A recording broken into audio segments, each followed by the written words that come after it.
rage because we got a No. whole thing planned tonight. But I mean, man, I spent the whole day. I'm still defending. I bet you I've still got comments coming in, and I've been knocking them like swatting them like flies because they're See, idiots. I don't. I've gotten to the point where I've stopped reading a lot of things on Facebook. Not yours, not just your, not saying your stuff, but I'm saying a lot of stuff because I'm just tired of dealing with fuckers. And I still make my snide comments. Like I made one last night. I put a post up on Facebook because people were. I guess the Eagles are going to the Super Bowl. Okay. Yeah, So my Facebook feed was all like, oh, Eagles, Eagles, Eagles.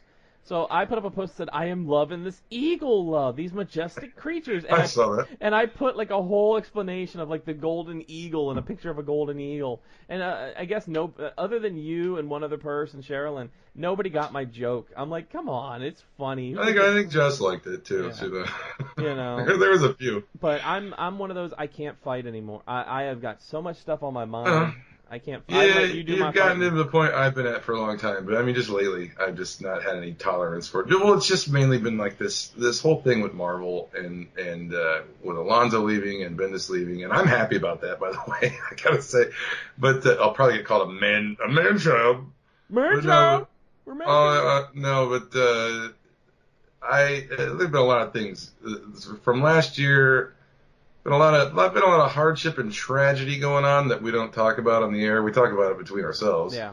But for both of us, there's been a lot of bullshit going on for like the last year and a half. And so, yeah, every once in a while, I just get tired on my Facebook feed of seeing this just plain stupidity. I mean, it's not. I mean, it comes from all different places, but lately I've been finding it really hard to not say something. That's why. and Yeah. and I've been doing it, and I regret doing it because it just makes me look like an asshole. But I mean, still, I can't take it. And when somebody's saying something that I absolutely know is wrong, I cannot stop myself from telling them that you're absolutely wrong. That's why I've been delving into the video games. I'll go shoot some zombies or something. Which I did. You gotta, Chief. You gotta get this game. It's called The Evil Within. You could probably pick it up pretty cheap. The second one just came out, but you gotta pick up the first one. There is some Lovecraftian stuff in that, dude. Well, Like just I'd like probably be into that because I so love that shit. so. I mean, not like old gods or anything like that, but just the atmosphere and the look of the world is very Lovecraftian, and it's created by the guy who created Resident Evil. So right there, and I was playing it today. I got to like the third chapter today, and it's a lot of it's almost take Resident Evil, mix it with like Hellraiser, and that's kind of what you get. You get this like Resident Evil Hellraiser mix. Huh. I saw a preview for the new Hellraiser, by the way, coming out. I And did too. it doesn't look too bad. It looks a lot more like what makes Hellraiser good. Which I do have a trailer reaction to that on the Stardust app. Go check it out, Go everybody. check it out. So let's get into the meat and potatoes. We gotta let's talk. We got like 30 minutes to talk about this before we get into our comic book reviews. I did 30 minutes of bitching about The Walking Dead. You know what? Oh, well, You know what? hey, Let me whatever. just say this. I like that form. I like that we get. We have some shop talk at the very beginning. Then we get into the meat and potatoes. And then for those who want to stick around for the comic book reviews, you can do that. Which Remember, these are spoilers, so if you haven't read your books this week, then don't listen to that part of the show Yeah. until later. if you don't listen to that until later. In fact, before you get there, once you finish this, why don't you head on over to YouTube and check out our new commentary track for Beastmaster 3. Oh, it should be a good one. I can't wait because Spit will send me a preview at some point, and I'll get to watch it ahead of time, and they're always funny to me. We just recently did Beastmaster 3, so go check that out on the YouTube channel. Please, please, please, if you haven't, subscribe and hit that like button. It helps with the analytics. It helps us understand track who's watching and what you're watching, so we can create more great content for you. And I do want to say a special thanks to the people that joined me the other night on my 4-hour live stream of Blue Reflector. Thank you to all of you guys that were in there. The few comments that I got. Thank you so much. I plan on doing some more Blue Reflector streaming here this next weekend. Usually Fridays, Saturdays, I'll stream Blue Reflector. Except for that one guy.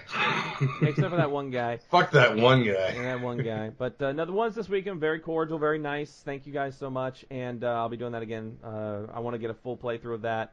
And also those who joined me on my WWE little bit of gameplay this past weekend. Thank you guys so much for joining me.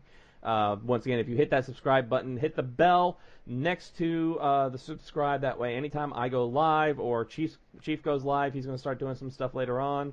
You'll be able to pop on. There's a chat there. You'll be able to talk with us, and whenever I get a headset, we'll be able to do that. So let's get into the meat and potatoes of tonight. Last week, class was in session with Howard the Duck. Thank you also to all the cool comments we got about the Howard the Duck show. I didn't see the comments for that one. Oh, we did. I saw one. You got one there, and we got one from Stephen Wild. Stephen, thank you so much for that. This week, Chief's going to take the reins and talk about one of his favorite characters. Yeah, one of my favorite characters, of course, the one and only, to me, Banner Hulk. The Incredible Hulk, Bruce Banner. Always been one of my I don't know if I have like underlying massive amounts of rage in my life, which is probably true. But my entire life I've always identified with the Hulk and his transformation and his rage. But the reason that I love the Banner Hulk is because there's you have your Red Hulk, you have your Red She-Hulk, you got A-Bomb, you got all these Gamma freaks, you got Abomination, you got regular She-Hulk, you got all these people. The Banner Hulk is not like them in that essentially he doesn't really have humanity. He is the living embodiment of primal rage, and he is an unstoppable destruction machine that only gets stronger the angrier he gets. And he's currently not in the Marvel universe. He's coming back, but they're mentioning him a little bit, and he's supposed to come back here pretty soon. But for all the people that haven't seen or have seen the movies, and it always the movies, the TV show, it's always some experiment that Bruce or David Banner are participating in that they've done in a lab. And the reality is that the original origin of the Hulk was that he was a scientist working for the government and was testing a gamma bomb at a bomb testing facility. And the way he became the Hulk is a teenager on a motorcycle named Rick Jones rode out across the testing ground right before the test, and Bruce Banner, being a decent guy, ran out to get him out of the blast radius of the gamma bomb, and he pushed Rick Jones into a ditch. Who Rick Jones becomes very important later, which they haven't. I can't believe they haven't put Rick Jones in the MCU, but Rick Jones is shoved into a foxhole. Yeah. To shield him from the blast, but Banner gets kind of hit right in the back with the whole blast. And due to, I don't know if the retcon stories they've done, like later on, where they've said that Banner's father did experiments on him, like they did in the movie, and that's why the gamma bomb didn't just disintegrate him and fuck him up, and why it mutated him instead. But nonetheless, he transforms into a giant rage monster that just begins terrorizing everything. And originally gray, because according to what I've read, I always thought it was a problem with the printing.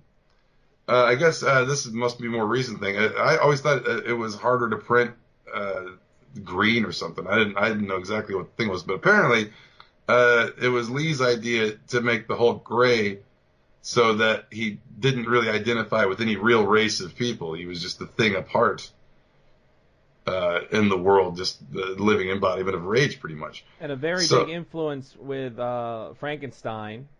Yeah, Frankenstein, so Dr. Jekyll. Yeah, Mr. Hyde thing. Yeah. Also, I guess we do have to say, the Hulk was created by Stan Lee and Jack Kirby in 1962, and his first appearance was in The Incredible Hulk #1.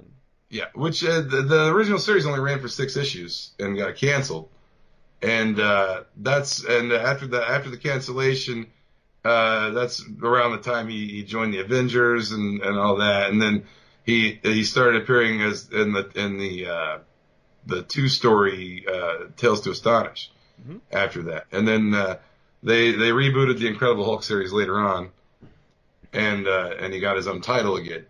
But I mean, through all the different, definitely one of the most important core characters to the Marvel Universe.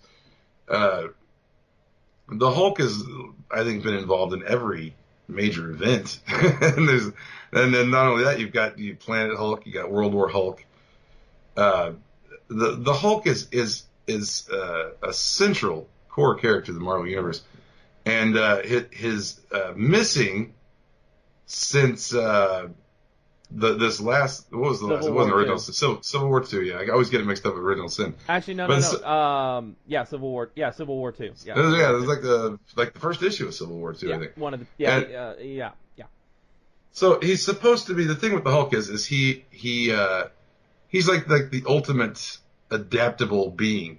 He can he has powers people don't even realize, that they've never really shown in any way in either animated or movie form.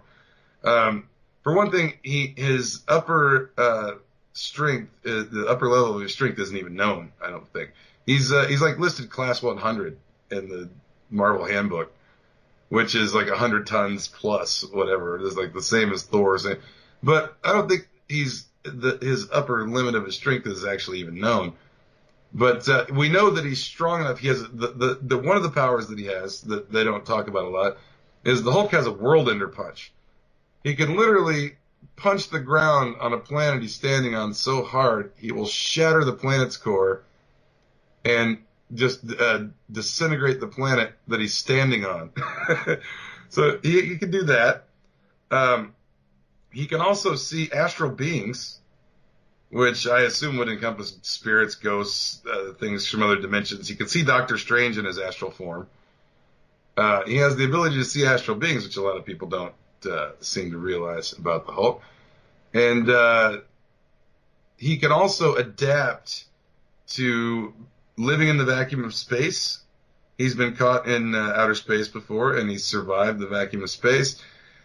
He's actually evolved gills when he's been at the bottom of the ocean. He's evolved gills and has been able to breathe water before. So he's kind of like a super adaptable monster, indestructible monster. There's even a series called Indestructible Hulk, which I really like. But the thing I didn't like about Civil War II is they killed him with an arrow. Which that's what kind of interested me, because if I remember correctly, Hawkeye shot the arrow when he was in his Banner form. It wasn't the Hulk form. It was in the Banner form. True. Now, as we have seen in the past, though, if Banner is in imminent danger, the Hulk will take over to shield Banner, because they're one and the same.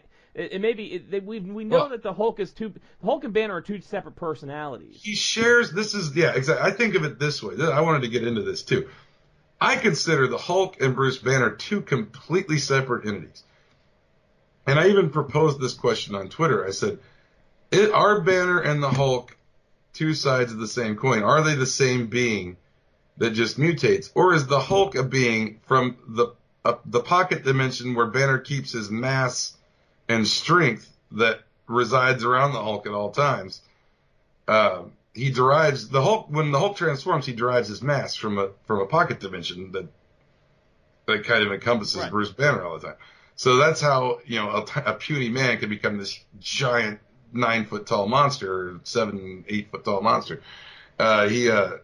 He keeps his power and his mass are in this little pocket dimension, which I kind of think of as the Hulk is its own entity in this pocket dimension, that it's almost like a demon possession that takes over Banner, and it is allowed to take up his physical space in our world, or in the Marvel Universe world. It's able to come from that pocket dimension and take up Bruce Banner's space, while simultaneously moving Bruce Banner's consciousness and body, physical form, to this other pocket dimension. That's the way I always think of it.